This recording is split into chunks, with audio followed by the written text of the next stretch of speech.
Meus irmãos e minhas irmãs, paz e bem. Nós continuamos a ler hoje na liturgia o livro do Apocalipse, esse livro que é desafiador. Quantas vezes, quando se comenta, sobretudo a literatura secular do mundo, sobre este livro, pensa que o livro do Apocalipse é uma previsão de coisas futuras. Na verdade, o sentido da profecia na tradição bíblica nunca é aquele de adivinhar o futuro. Deus não permite ao povo de Israel tal prática. Mas o sentido da profecia bíblica é aquele de ajudar a pessoa no hoje da história a retomar o bom caminho, a fazer um caminho de conversão. Para isso, o profeta muitas vezes vai dizer assim: olha, se você não mudar de vida, vai acontecer isso. Mas vejam, queridos irmãos, que muitas vezes para chegar a essa conclusão, não é preciso ser um adivinho, ter uma bola de cristal. É possível dizer assim, contemplando a nossa história, a história dos nossos irmãos, a história do nosso mundo hoje, é possível dizer assim: ou nós voltamos para o Senhor, começamos a nos amar, a nos perdoar, a sermos solidários, a termos compaixão de nós mesmos, da natureza, ou nós fazemos isso, ou nós vamos todos morrer do mesmo modo. Então, que é possível ter um discernimento da nossa história, sem necessitar ser adivinhos para ser profetas. E na verdade, todos nós, em função do nosso batismo, nós somos profetas. Nós somos sacerdotes, profetas e reis. E devemos, com a nossa vida, testemunhar os valores do Evangelho.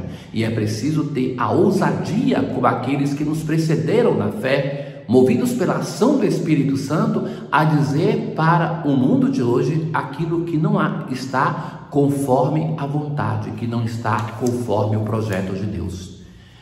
Ainda nós vamos ouvir, sempre no mesmo esquema daquela carta da advertência que se faz à igreja de Éfeso. Hoje na liturgia nós temos a advertência para duas igrejas, aquela de Sardes e aquela de Laodiceia. Dizendo à igreja de Sardes, vai dizer assim: tens fama de estar vivo, mas estás morto. Acorda, reaviva o que te resta. Ou seja, qual é o problema da igreja de Sardes? Se na igreja de Éfeso era porque abandonaram o Senhor, abandonaram o primeiro amor, então aqui nós temos em Sardes a incapacidade de viver com vigor a fé. Uma igreja que está mortificada. Mas o autor João vai ser mais duro ainda com a igreja de Laodiceia. Veja, acorda, reaviva o que te resta, lembra-te daquilo que tens aprendido e ouvido. É preciso voltar sempre ao primeiro amor, como se dizia a Éfeso, mas aqui se diz: lembra-te do que ouvistes, converte-te, se não estiveres vigilante, eu virei como um ladrão. E aqui ele está fazendo referência àquilo que Jesus dizia no Evangelho, que o dia do Senhor vai chegar como um ladrão, de surpresa, que é preciso estarmos preparados sempre. Todavia, aí em Sardes existem algumas pessoas que não sujaram a roupa, ou seja, que ele vê o problema da igreja de Sardes, mas também fala: existem pessoas que estão vivendo coerentemente, que estão vivendo a fé, que são verdadeiros discípulos. Estão vestidas de branco. O vencedor vestirá a roupa branca. Eu não apagarei o seu nome do livro da vida, mas o apresentarei diante de meu Pai e de seus anjos. Ou seja, se faz uma advertência a esta igreja, mas diz: aí também ainda tem pessoas que são fiéis, e essas pessoas não serão abandonadas. Para a igreja de Laodiceia, assim fala o Amém, a testemunha fiel e verdadeira, o princípio da criação. O autor vai apresentar o Senhor Jesus de diversos modos e vai usar esses títulos belíssimos que nos falam do nosso Senhor. Não és frio nem quente, uma igreja morna, uma igreja que é carregada pela vida, na sua preguiça. Estou para vomitar-te de minha boca. E veja, vai dizer: tu és infeliz, miserável, pobre, cego e nu. Compra de mim ouro, ou seja, o ouro é o símbolo da divindade. Volta ao Senhor. receba o Senhor, faça um caminho de conversão. Recebe vestes brancas, que é o símbolo do sacramento do batismo que eles receberam.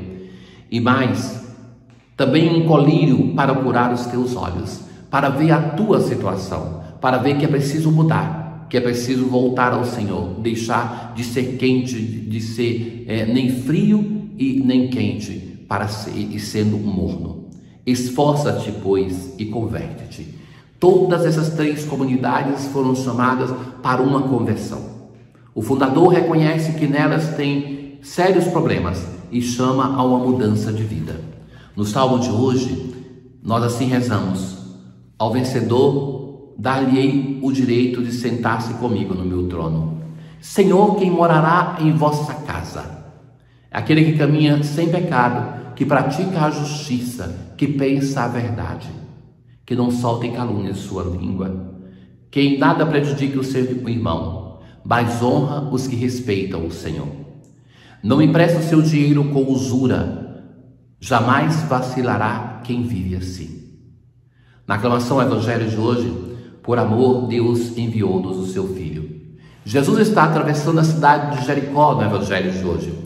E ali então tem um episódio que nós gostamos de escutar. Este episódio, a história do publicano Zaqueu, do chefe dos cobradores de impostos.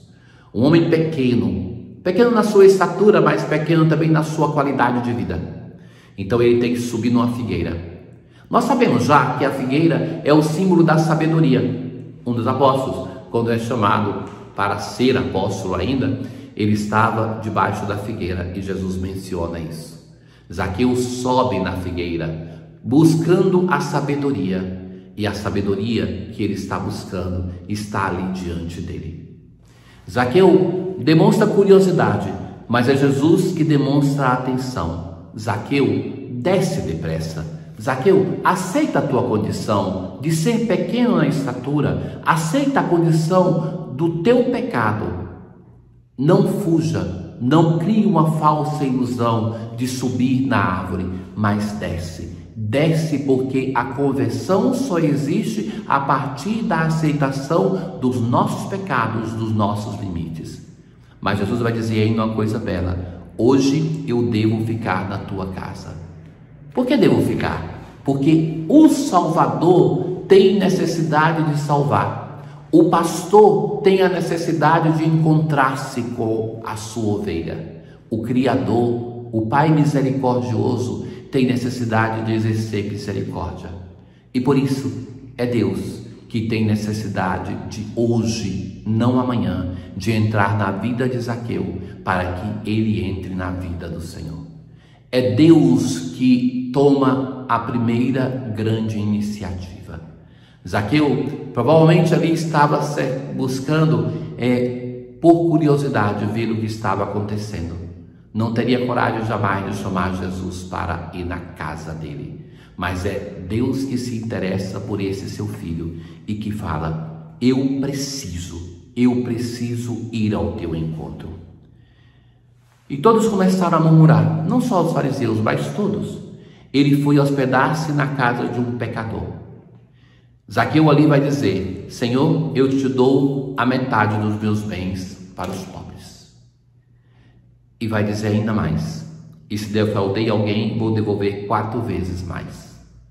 Independentemente de se ter defraudado, a primeira disposição dele é partilhar com os pobres os seus bens.